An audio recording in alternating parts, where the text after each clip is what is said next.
The 417 Gamers is a group of board, tabletop, and card gamers in the 417 area code. This is the podcast. Welcome to the 417 Gamer Podcast, episode 21, Expansion Edition. Andrea and I, bless her heart, has really been helping me as we run down Moon City Con. When this episode drops, we are just a day ahead. So, we don't really have any idea what we're going to be enjoying in the 417 area. So, I asked her if she would help me answer some of the questions back in May. In the 417 Gamer group on Facebook, if you're a member, every Friday we ask a question of the weekend. So we're going to answer some of those. And we also share them to the board game group. In the one topic of the show, we're going to review Maple Valley by Kids Table Board Games. It's cute, but is it that good? Stay tuned and you'll find out. And in the 7, as this drops, we're about halfway through 2024. What are some of the best games we've played? Well, Andrew's going to tell you her favorite 7. Let's get on to the 417 Gamer Podcast. Welcome to the 417 Gamer Podcast. My name's Rick. And I'm Andrea. In the 4, especially in the expansion episode, we usually like to talk about things that we're looking forward to and enjoying in the 417 area. But I'm in full con mode. We are, as this episode drops, be the day right before we start going to Moon City Con 2024. Yeah, we are right down to the stretch. We're recording this just in time so I can get it edited and uploaded. I have no clue what we haven't planned in July, except we're definitely going to go to the Republic fireworks display that is Friday the 28th. Yes. Beyond that, I got no clue. Your brain will start working again after the con. Honestly, I think our plan was to just calm down for a few weeks. Mm-hmm. Because this push in here, there's other conventions we've been going to try and not just have a good time, but advertise for our convention and push our friends' things. And I think that bears hibernating for several months is not a bad way to go. Right? They might have a good idea there. Yeah. So, what we're going to do is we're going to look back at the May questions. Mm-hmm. There were 5 of them, and we're going to answer 4 of them. We're going to kick out the train games because that was the May 10th question that kind of led into our episode that month with Logan. And once again, Logan, thanks for coming on and talking train games with us. But since we already answered that question, the May 3rd question is, what are some of your favorite games about flowers? I really like Azul Queen's Garden. Yeah. You match up flowers by either color or petal arrangement. It is a lot more complicated than regular Azul. So if you're thinking, oh, I don't need another Azul game, this one takes it up to a whole nother level. So I would absolutely recommend that game. Yeah. Very, very good game. We played Floriferous, and I think we've talked about it on the episode before. Yeah. That's a fun one where you're drafting cards, but you're moving your little pieces down the columns, and each column you're going to pick based on who's higher up in that previous column gets dibs on picking the next column. It's set collection. It's pretty light, easy. What's another one? We played one at Flourish. So Flourish is a game we played about a year ago at Geekway to the West. Yes. It was the drafting game that you could play competitively or you could play cooperatively. Yeah, I did like that. Where you were drafting the cards and then you're playing them, like handing them to both neighbors. I thought it was an interesting mechanic when we played cooperatively, and that's the only way we did play. We never did get to the competitive, and I'd like to try that again. Sure. So question number 2, we're skipping the 10th, and we're going right to the 17th. What games have some of the best expansions? Lords of Waterdeep. Yeah. Scoundrels of Skullport is really nice. Yes. The base game is good. With the expansion, if you can at all get your hands on it, do it. Yeah. King of Tokyo, powered up. King of Tokyo is fun, but all the monsters are exactly the same before you start getting the little powered up cards, or the the level up cards. When you get the powered expansions, you have a little square deck that is your own little monster's kind of flavor. Like, one of them starts getting more power off of hearts, another one is more attacky, another one is more getting points. Yeah. And it just makes your monsters a little bit more flavor. Sure. And then, what else? Oh, Memoir 44. Yeah. Memoir 44 base is a really good game. And you can go on the Days of Wonder website and go to the military archives under their Memoir 44 subtab. Yeah. And there's tons of scenarios to play different historical battles in that game.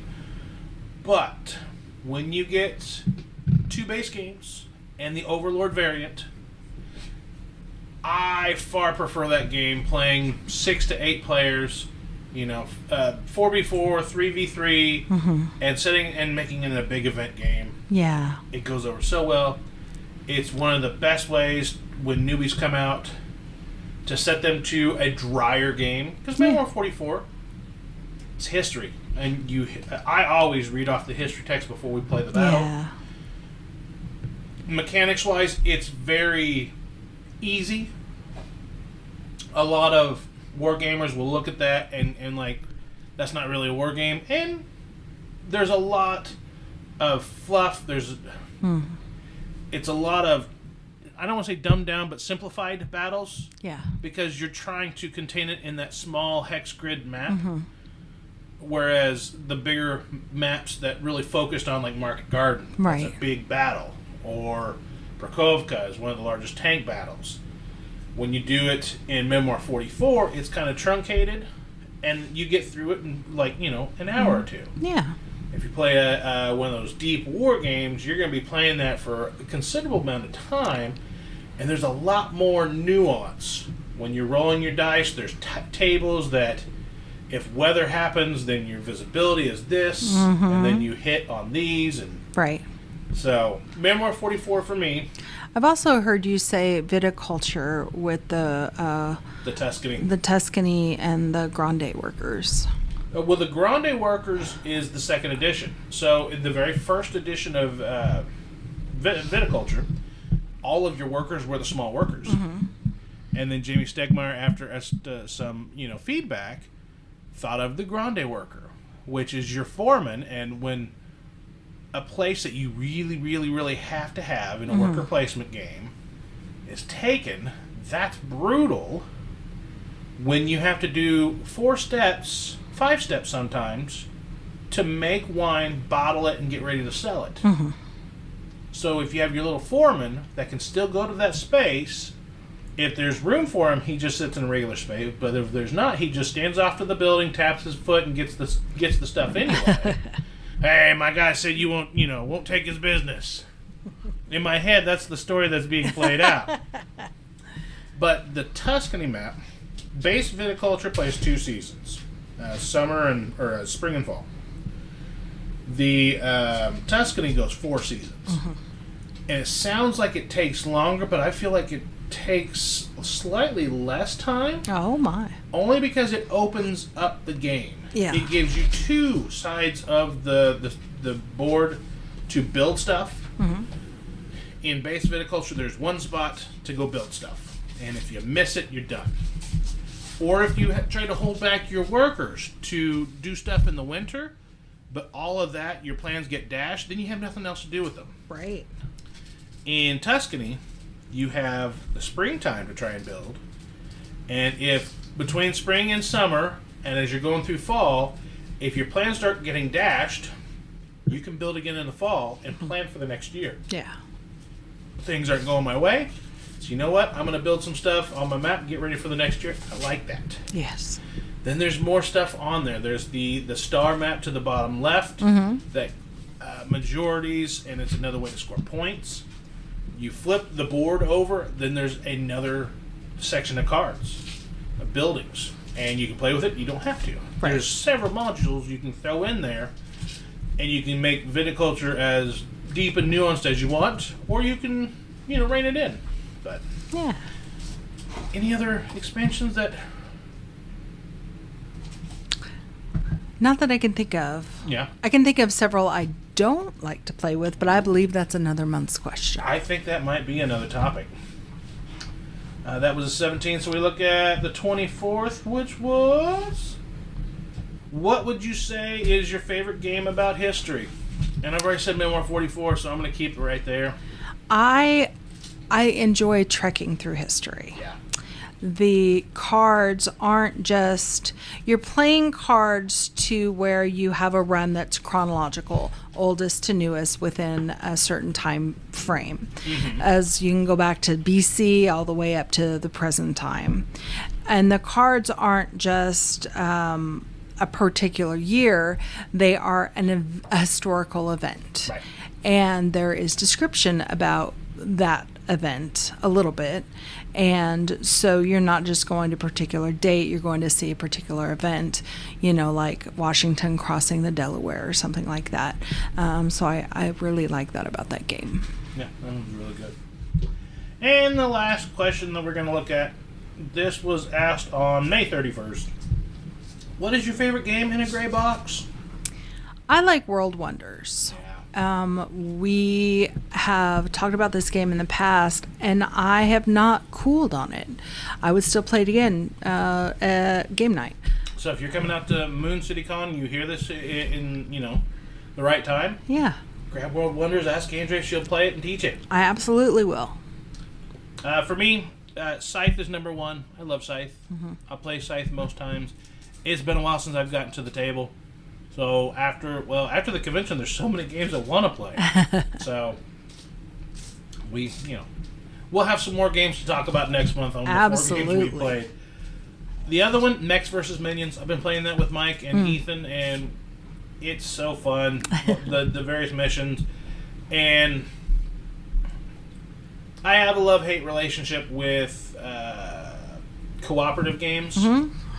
And I found out that it's very much group dependent. Sure. And it's how is the group enjoying it more than me? Yeah. Because if everybody else is having a good time, but it's not my favorite game, I can still feed off their energy and enjoy the game. But at the same time, I could really like a cooperative game, but if they're having a poo time, I'm going to feed off of that, and I'm going to have a poo time too. I think that's pretty standard for any game. Sure. So those are 4 of the questions that we asked in the 417 Gamer group in the month of May. Mm-hmm. That's what we did for the 4 in this one. What's the topic of the show? I think that we're going to talk about... Maple Valley. Are you ready to review? I am. All right, let's talk Maple Valley and do some reviewing. Hey guys, you are listening to the 417 Gamer podcast, but instead of listening, why don't you come out and play games with me and Andrea? Moon City Con is taking place June 21st, 22nd, and 23rd at the Hilton Garden Inn in Springfield, Missouri. There'll be games to check out from the lending library, play-to-wins, door prizes, vendors, tournaments, so much to do. Get your badges at mooncitycon.com and have some fun with me and Andrea. The topic of the episode in the expansion episodes are usually reviews. Andrea, what are we reviewing? Maple Valley. Maple Valley is published by Kids Table Board Games. It's designed by Roberta Taylor.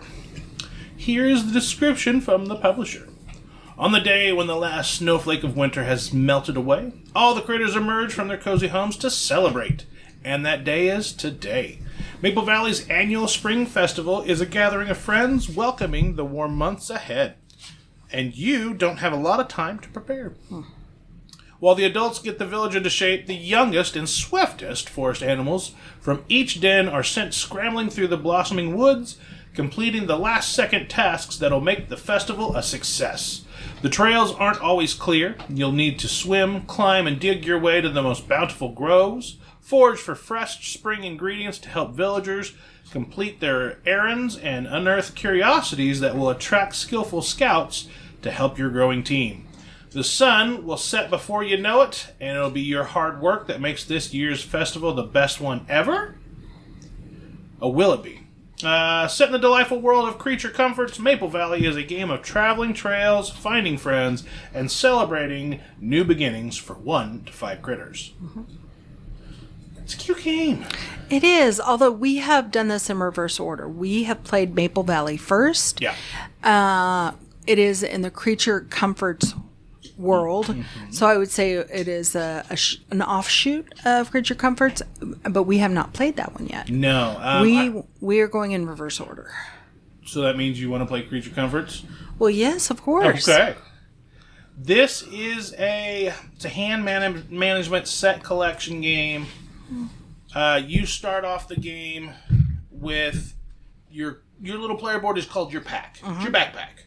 On the left side, you keep your curiosities, you keep your maps. In the center is where you play your friends that help you through the forest. Mm-hmm. And on the right-hand side is where you keep all your ingredients and your goods that you're collecting. To the left of your board, you have all the party favors that are needed for the festivals. And some of them are food items, some of them are decorations, mm-hmm. some of them are musical in nature. They have a music note to them, mm-hmm. so they're like storytelling and musical instruments. Yeah. And there's a fourth one. Painting. Yeah. So, and all the ingredients to make these are in the groves and around the area. Acorns, honey, leaves, sticks, bugs, flowers, rocks. It's a super cute game. And I like this. There's more player interaction than I was expecting because it is, you'd think it's a kid's game. However, we played it with some very experienced board gamers in a 5-player game. Yeah. And we did not get bored. We had great player interactions. The game was over before I wanted it to be because I was still trying to get my last party favors together. We were being like, no, don't take that one. I need that one.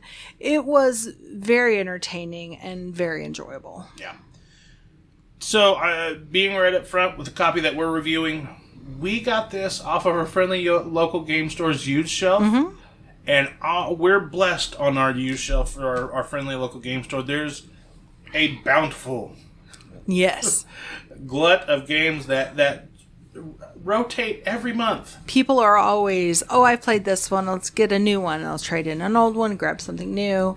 It's wonderful. And this is the Kickstarter copy. Yes. We have screen printed miniatures. We have all of the, usually to mark, each time you put out a party favor, you'll get to mark on the festival mm-hmm. cards.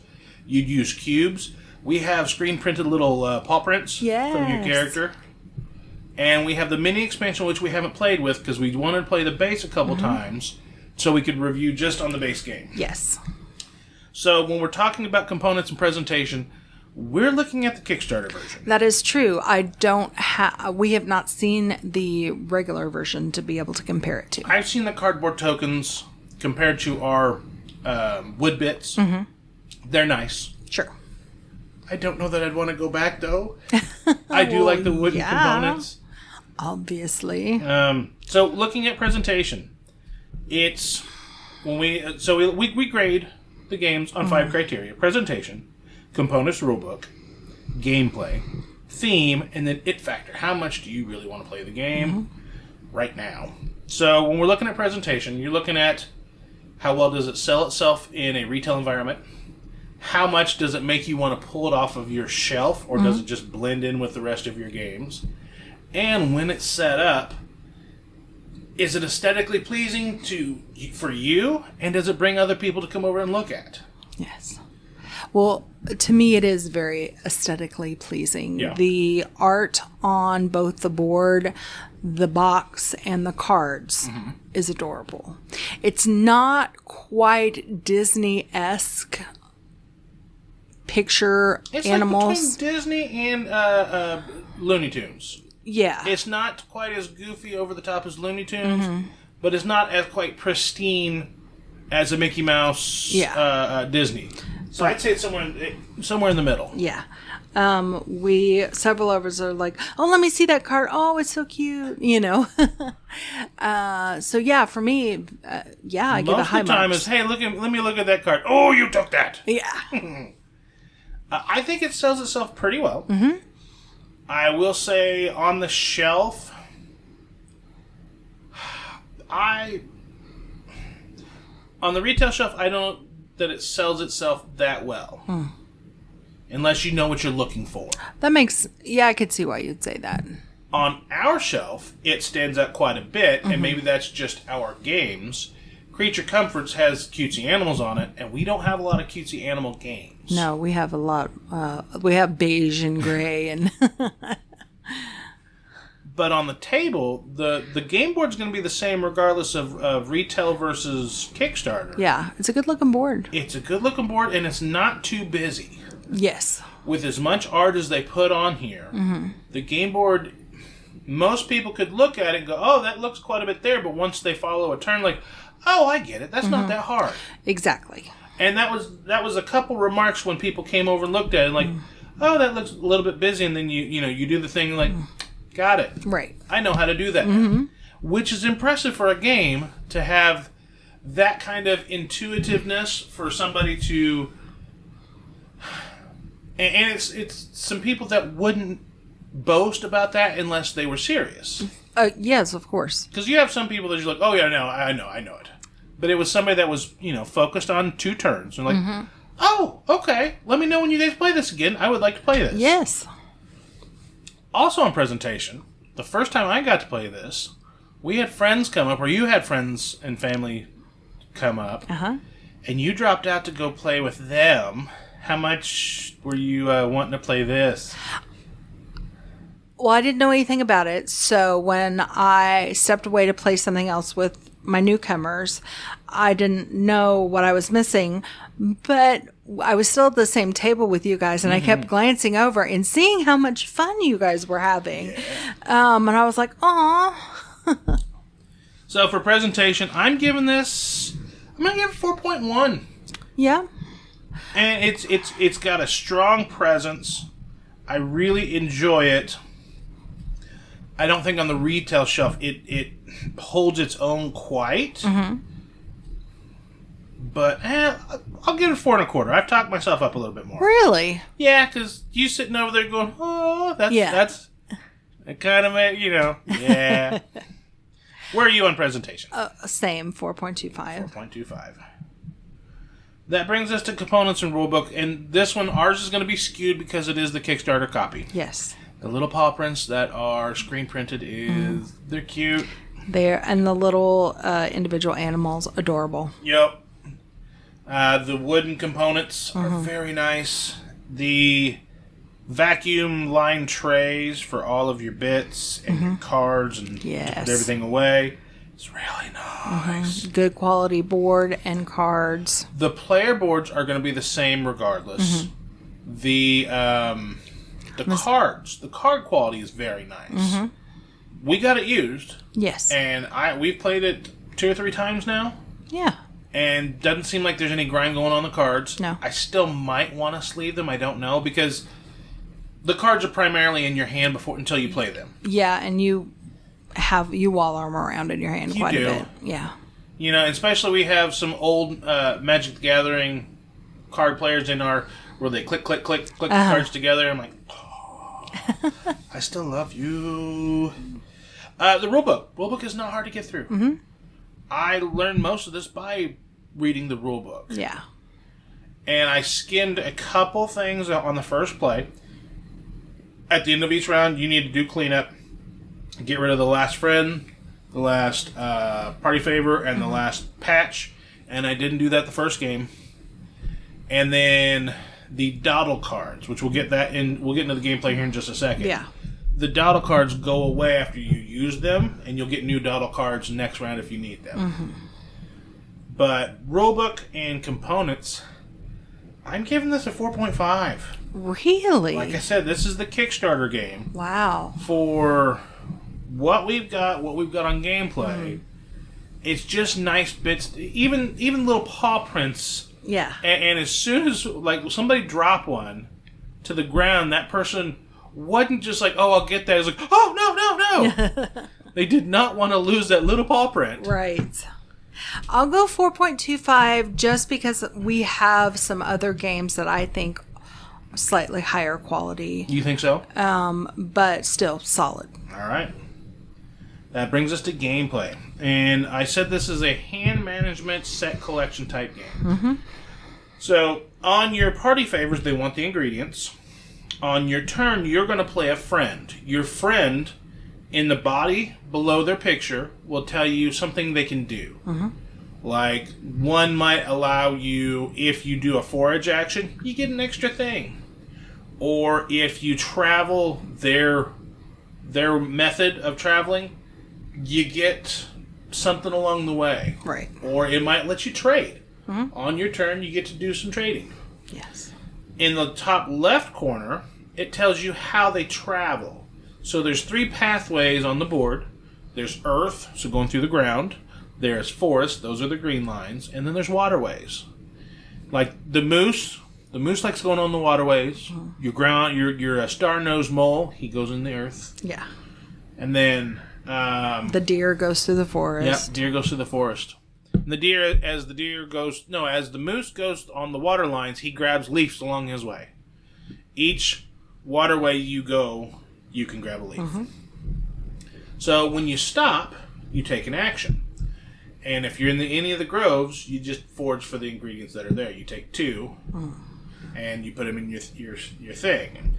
The middle sections are various, like, I don't want to say camps, because there's trading camps that do that.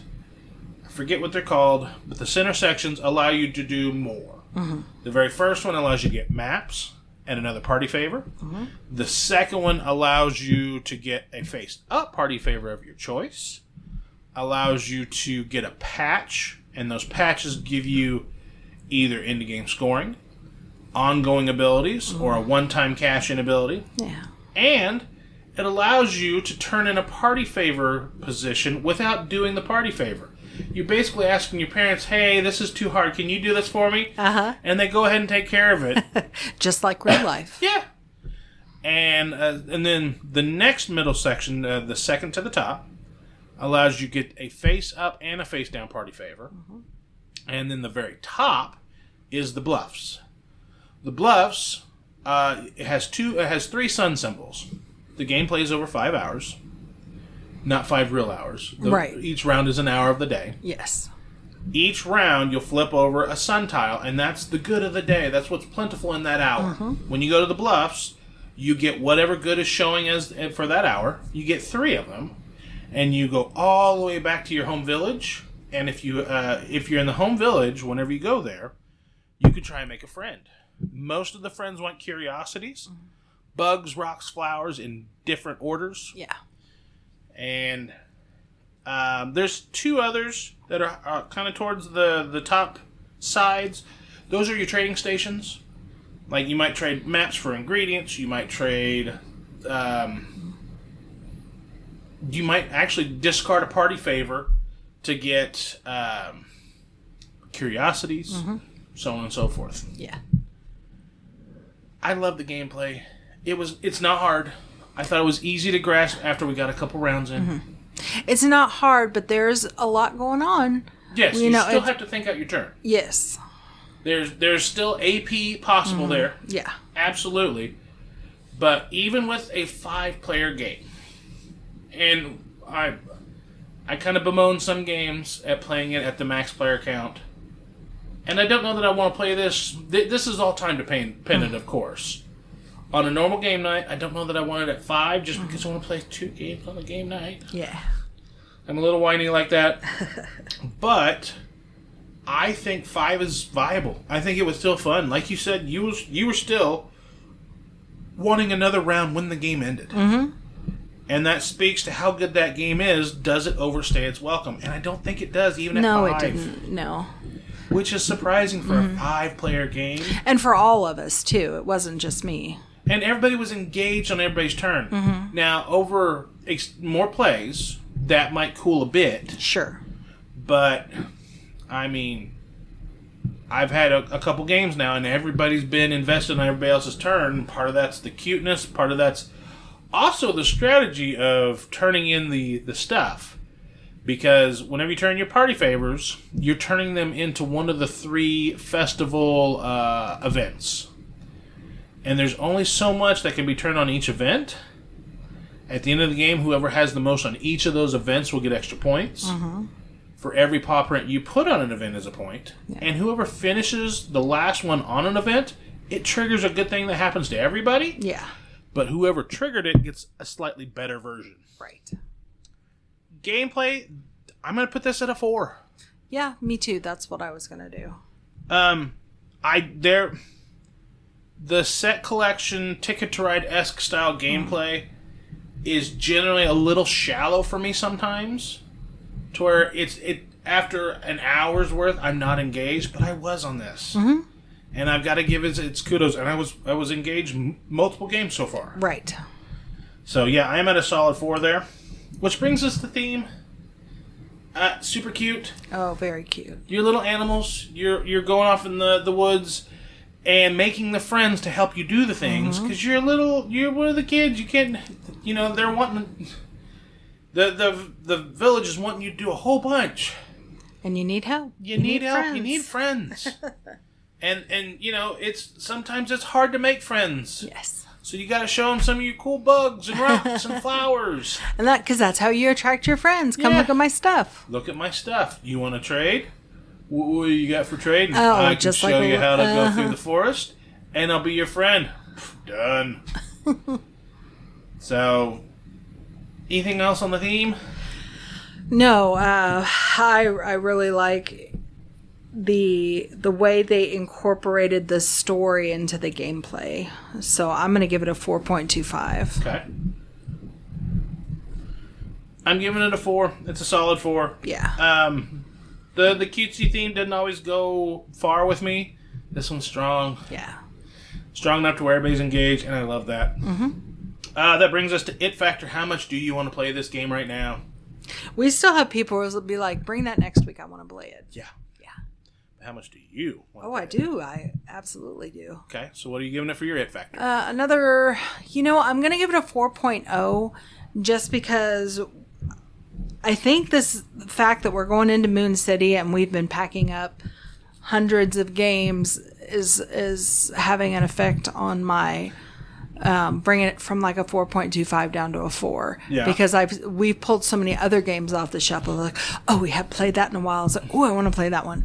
So so it's tempered it a little bit. It's fighting with some other games right now. It's tempered mine too. Yeah. Because I'm at a 4 as well. Yeah. So, presentation, we were both at 4.25. Components, you were at 4.25. I gave it a 4.5. And maybe I was a little bit strong, but I'm keeping it there.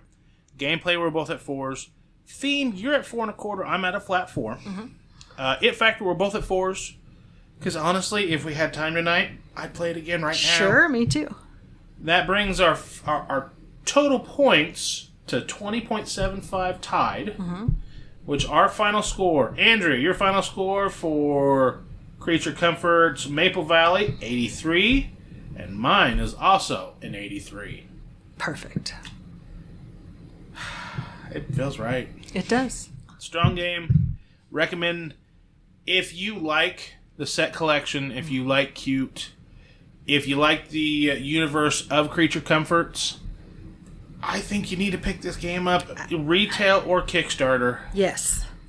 So, or if you are saying hi to us at Moon City Con, this is in our library. Come play with us. Come play. So that was the topic of the episode. What's next? Our top 7. Oh. Let's see what the top 7 is.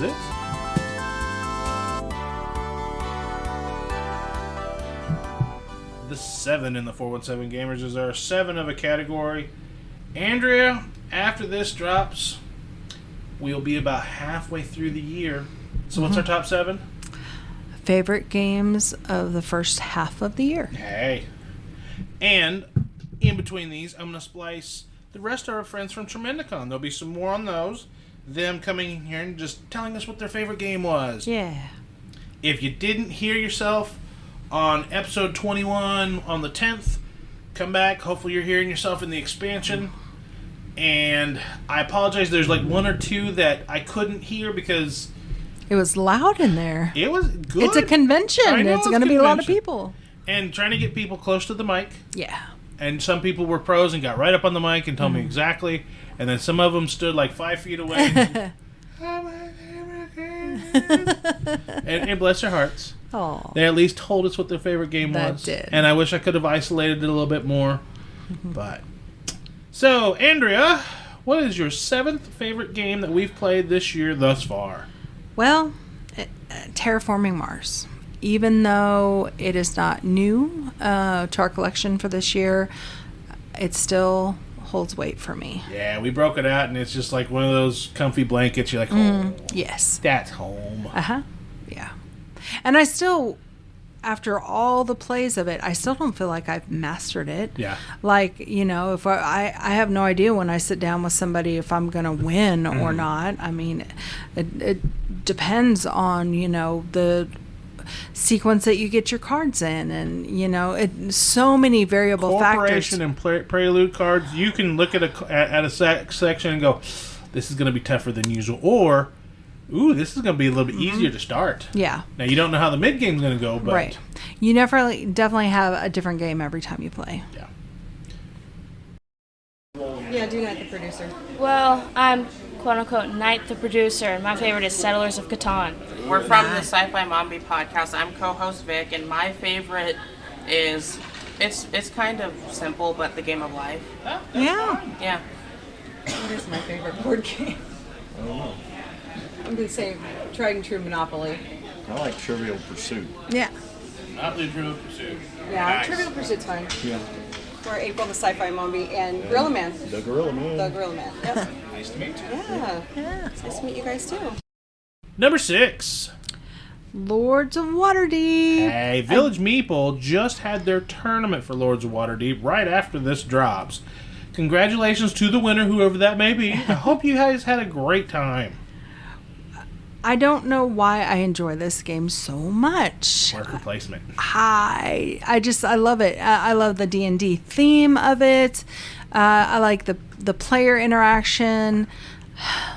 Every time we go somewhere and if someone says, "Do you want to play that or you want to play Lords of Waterdeep?" I'm probably going to pick Lords of Waterdeep. Yeah. I think whenever the last time I'm interested when we do your top 7/14 games when we get back to November, where Lords of Waterdeep's going to fall this time. Yeah. Because I think it gets stronger every time you play it. Maybe. We're live at Tremendicon. This is 417Gamers. We do board games. Ladies and gentlemen, my name is Zach Wilson, and my favorite board game is Cyberpunk Red. Nice. I'm Molly, and my favorite board game's Splendor. Nice. Splinter's good. Number 5. Red Cathedral. Yeah. I have liked this one since the very first play. Thank you, Ethan. Yes. Ethan V in our group. It was on our shelf, and he's like, "Oh, how do you guys like that?" I'm like, "We haven't played it." He goes, "You guys need to play that now." And he was right, because that is such a good game. There's a lot going on there. I like the mechanic where you roll the dice and find out what resource you're going to get on the spinning wheel. I like the building up, everything about it. I like everything about it. 417 Gamers, we love board games. We'd love to know what's your name and what's your favorite board game.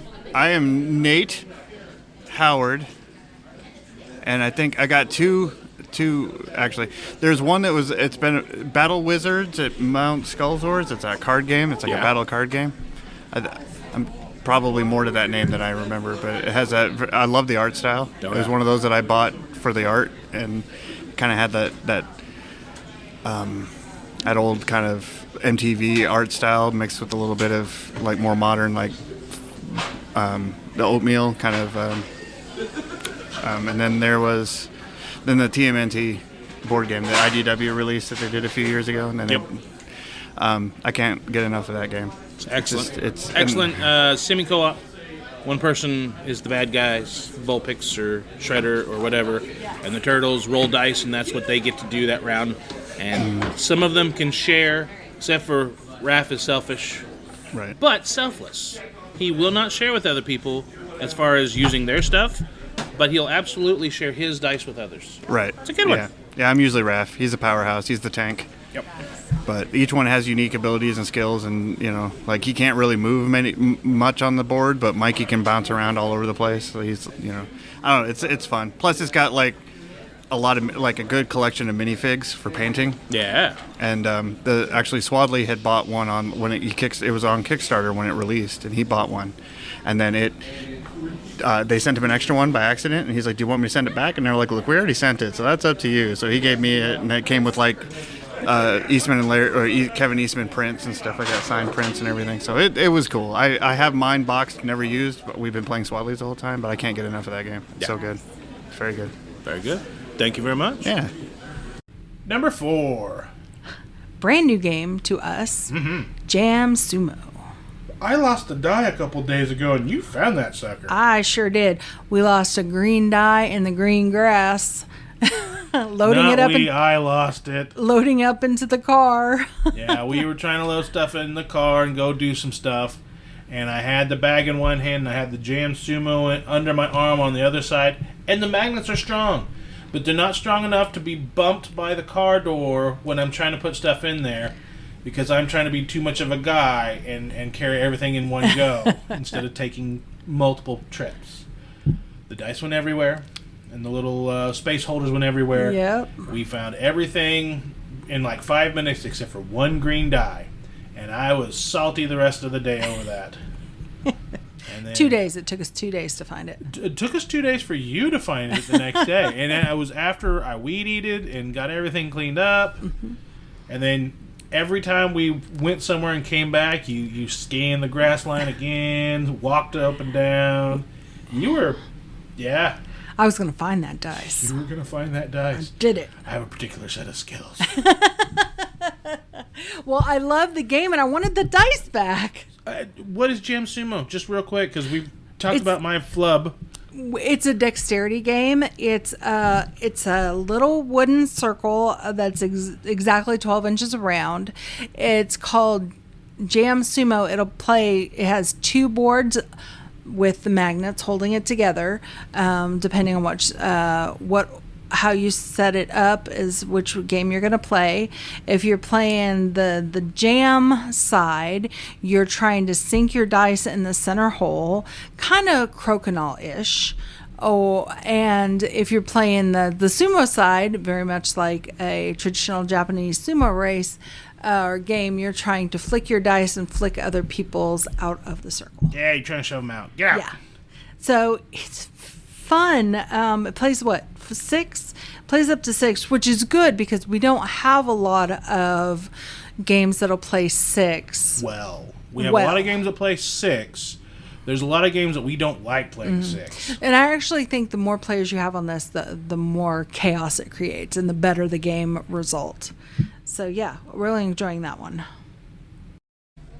417 Gamers, we love board games. We'd love to know what's your name and what's your favorite board game. My name is CJ, and my favorite games are probably the legacy games. Anything that you rip up a card and throw it away, those are always the most fun. Very good. Thank you. Thank you. My name is Brendan Smith, and my favorite game is Kabuto Sumo. That's a good one. What you loving on? Yeah, I really like Dwarven Miner from Firefly Games. I can't remember. Yeah. No, rather Dashing Games. Sorry, that's the one. Gotcha. All right. Okay. Well, What's thank your name? you. Shane. Shane, thank you very much. All right. Number 3. World Wonders. Yeah, this is one that we have reviewed, Mm-hmm. and we've, really, we talk about that, championed. Yeah. Like, hey, you should play this. Hey, you should play this. Right. And they play it with us, and like, yeah, it's pretty good. And they have an expansion coming out, which we're probably going to be getting. Ooh, yes. Excellent. Elevator pitch. What is World Wonders? It's I like that it's a combination of a little bit of Foundations of Rome mixed with a little bit of patchwork, mixed with a little bit of the world monuments. You're building a little bit of My City. A lot of the best qualities of some of the other games we have all rolled into one really neat game. Nice. 417 Gamers, we love board games. What's your name? What's your board game? My name is Matthew Doden, and mine is Marvel Legendary. Thank you very much. Well, I'm biased. My name's Deanna, and I love Epic Monster Tea Party. Yeah, for Playco Games? Yes, from Playco Games. That's a good game. But I really do also love Villainous. Okay. I play that a lot, and I will collect every set they put out. Of Disney. No, of Disney. I've only played the Marvel once, and I may have played it wrong because I just read the rules. Yeah. But I didn't enjoy it as much. It's understandable. Yeah, but I'd give it another try. All right. Thank you very much. Oh, my name is Richard Odell, and my favorite board game, believe it or not, is Hero Quest. Ooh, it's a good it's one. A little bit of a kickback, but taught my son it, and from there, he's went into RPG and all kinds of stuff from there. But he actually held gaming sessions at one point at a convention a couple times just for kids to introduce them into gaming and whatnot. So it's a lot of fun, and I really enjoyed that they're releasing a new version of it. Yes, they are. So I'm excited to see where that's going to go. So, thank you. Thank you. Number 2. Crokinole. I'm surprised this wasn't your one. I thought about it. Yeah. Yeah, it was a tough decision. What's Crokinole? It is another dexterity game. It is a very large. You're getting into dexterity games. I might be. I didn't say I was good at them, but I enjoy playing I'm not them. good at them at all. It's a very large. How big a circle? Do you think it's like 2.5 feet across? I want to say it's 24. 24 inches. 24 to 30, something Yeah. like that. It's more than 2 feet, under 3 feet, I think, somewhere in there. Mm-hmm. It's almost shuffleboard style, slick. It's inspired by curling. It was invented in the late 1800s in Canada. I could absolutely see that. Where it's even when you're in Canada, you want to stay inside, I guess.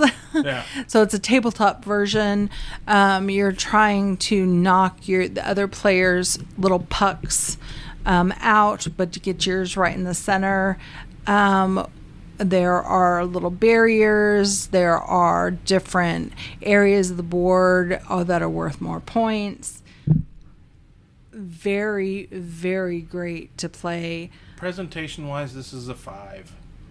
Yeah, there aren't a lot of games where people are going to walk by and be like, "What is that?" And this is a game that I don't know that I will review because I am so strong on this. I mean, everything 5, 5, 5. And our board is from Brown Castle Games. The board is gorgeous. The pieces Beautiful. are gorgeous. Mm-hmm. The rule book is one sheet. It's not hard to learn. No. So, hard to master. Presentation, everybody comes over and looks at it. Yes. You either mount it on your wall or you put it in a prominent location, and your friends that aren't gamers ask, "What is that?" "Oh, yes. Let me show you." Yeah. The only thing it doesn't have is there's no theme to it. So I'd have to drop that off, and you'd only have 4 criteria to score it on. And I think that's how we would have to grade the abstract strategy games. Sure. And I'd probably give it a perfect score, and I don't think it's a perfect game, but it's darn near close. Yeah, I agree. 417 Gamers, we love board games. We'd love to know what's your name and what's your favorite board game. Well, I'm David, and I am with Queen City Cardboard with Greg. Uh-huh. And so we like to do board games pretty much every month. Mm-hmm. My favorite is Carcassonne. Carcassone's great. Oh, yes. Oh, give me like 5 seconds. I'm going to actually have to favorite. I am Marie. My favorite board game is Clue. Hey. Absolute favorite. Just straight Clue, or do you like the themed ones? I prefer the old versions of Clue, not the new one. I love. She's got the supernatural Clue. my best friend's a supernatural nerd. She'd go berserk for that. I love Clue. I haven't actually played a bunch of theme ones. I'd love to get a couple. That'd be awesome. Yeah. But, of course. Hi. You know who I am. I am Hawk. And, What you loving on right now? I want to say, only because I play it so much. Honestly, I'm going to say Rising Sun right now. It's my current. You know how many games I play in the course of a week, and it increases often, and there's some, it 100% is. Number one. I think your number one would be Crokinole. My number one, Wormspan. Yeah. Waited so long for this to come out. It felt like forever. I'm sure it wasn't. But when I first heard that there was going to be a Wingspan type game about dragons, I was like, don't mess with me. Is this really happening? And it was true. You do like your dragons. I do. Last night we watched the season premiere of House of Dragons. Yeah. Very good. No spoilers, though. No spoilers? No spoilers. But that one person, they did the thing. Shh, don't do it. And then that other person. Stop. It's easier to learn and teach, I feel like, than Wingspan. But there is still a nice, meaty, chunky game. And even though I've played it several times now, I still don't feel like I've mastered it yet, because there has to be that perfect combination to do things, which I feel like I haven't done yet, but I'm happy to keep trying. You've got dragons, you've got making caves, and you've got baby dragons and eggs, and it's fantastic. Wonderful fantasy game. So that's Andrea's favorite 7 games thus far in 2024. Thank you for listening. We'll see you July 10th for episode 22 of the 417 Gamer podcast. But until then, keep gaming. And the 417. The 417 Gamer podcast is recorded and produced by Rick Bagwell and Andrea Smith. The music we use, Kind, Gentle, Beautiful Person, and Making Up for Lost Time, was created by Origami Replica. We want to thank Phil from Wham Wham Games for coming on and recording with us, and for David Stansfield for taking some time out of his busy weekend sitting down and chatting with us. For links to them, our music, show notes, and everything else, head over to our Facebook page at facebook.com/Hobby Gaming Network. Make sure to listen to us on Spotify, or the Facebook, or Libsyn, or we're also on the YouTubes at 417 Gamers. But until we see you next episode, keep gaming in the 417. 417 Gamers, we love board games. We'd love to know what's your name, what's your current favorite board game. Well, I'm Greg Pullman. I'm on staff here at Tremendicon, and I can't narrow it down to just one, but I'll tell you, I got back from Geekway to the West a while ago, and Raising Robots really blew me away. It's got some Wingspan elements, but with some extra phase mechanics that really make you play off of the other players and not just do your own thing the whole time. Understood. Thank you very much. Thank you. My name is Dwayne Laughlin, and my favorite board game would be Scrabble. My name is Dustin, and I would probably say if I had a favorite board or tabletop game,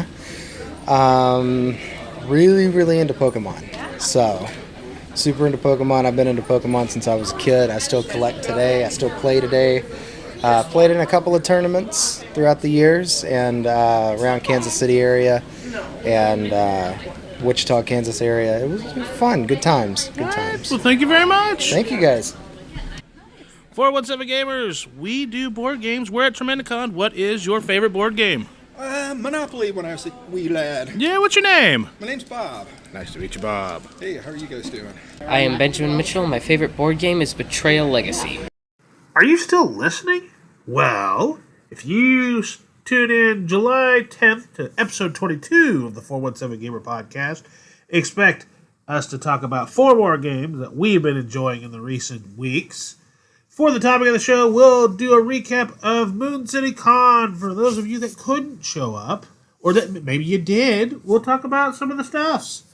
And in the top 7, we're going to talk about our favorite 7 games that start with the letter B.